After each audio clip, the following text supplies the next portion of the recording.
Today, I'll be briefly covering 5 types of squares to help you understand their differences. At the end, I'll tell you what you should probably buy first based on if you are a regular person or a homeowner. If you are already familiar with squares, please leave a comment below on what your first square was and if you would still go with that choice today. First up is a combination square. A combination square consists of a ruler and a head, typically featuring a level and a marking pin.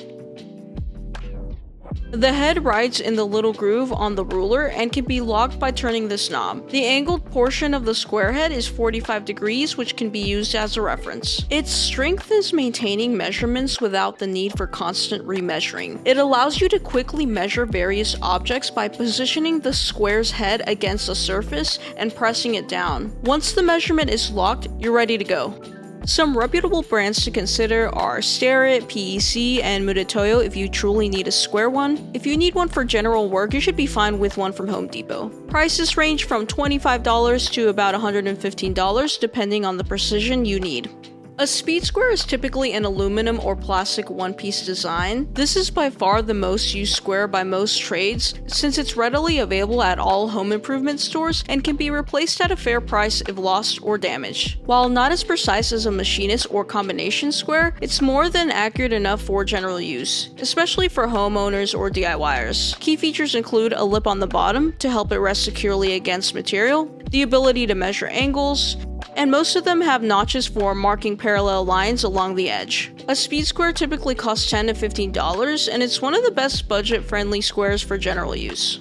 A machinist square is a solid single-body square known for extreme accuracy. Even budget options can be highly precise. A machinist square is named after machinists because they require far greater precision and allow for much less error than most other professionals. You might wonder, how does this help if it has no measurements? These aren't used for measuring distance, but for ensuring equipment or material is square, making them essential for setting up bandsaws, table saws, and other precision tools. A solid 6-inch machinist square costs around $25, which is a great value. If possible, get one with an extended base for better self-supporting when resting flat.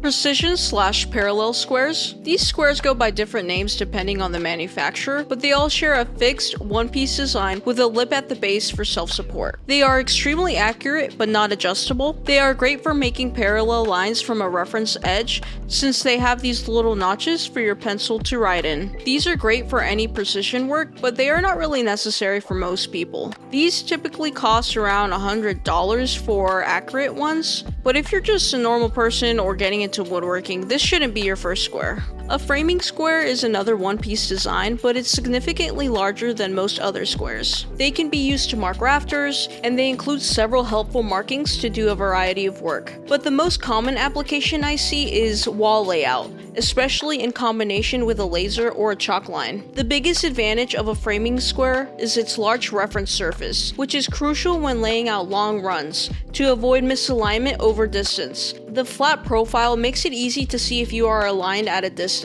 If I use a speed square, the bump angles it and makes it hard to see. Expect to pay around $10 to $30 for a framing square. If you're a regular person with no need for extreme precision, start with a speed square. It's cheap, easy to use, and versatile. If you find yourself doing a lot of repetitive work, then consider getting yourself a combination square. For most people, you won't need any other squares beyond these two. If you found this video useful, consider subscribing. I'll see you in the next one.